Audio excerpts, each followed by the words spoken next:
Yesterday, the world watched with despair and enormous sorrow how the Notre Dame burned in Paris. Some buildings are more than just buildings, but the Notre Dame will be rebuilt. I hope that its foundations are strong. I hope that our foundations are even stronger, but I fear they are not.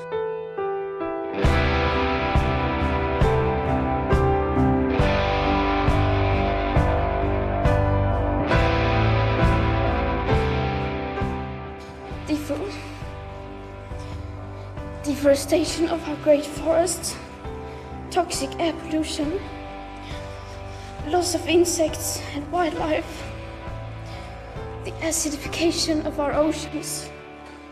These are all disastrous trends being accelerated by a way of life that we, here in our financially fortunate part of the world, see as our right to simply carry on.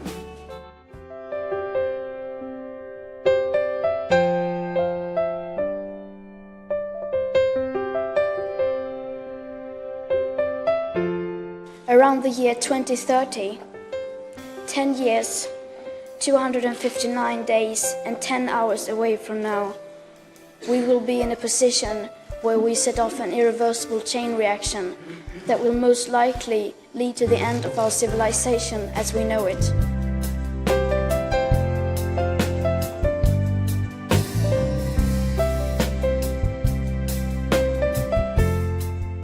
When I tell politicians to act now, the most common answer is that they can't do anything drastic because that will be too unpopular among the voters. The EU elections are coming up soon, and many of us who will be affected the most by this crisis, people like me, are not allowed to vote. In this election, you vote for the future living conditions for humankind. And though the politics needed do not exist today, some alternatives are certainly less worse than others. And I have read that some parties do not even want me standing here today because they so desperately do not want to talk about climate breakdown.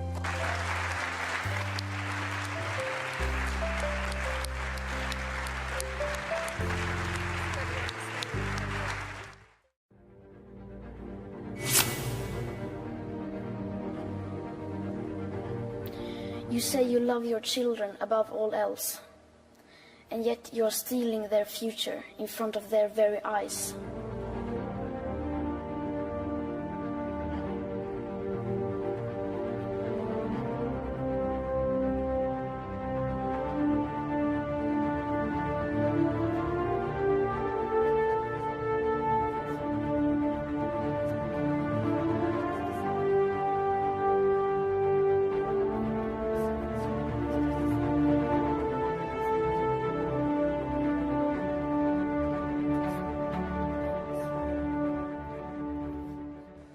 I speak on behalf of climate justice now. Many people say that Sweden is just a small country and it doesn't matter what we do. But I've learned that you are never too small to make a difference.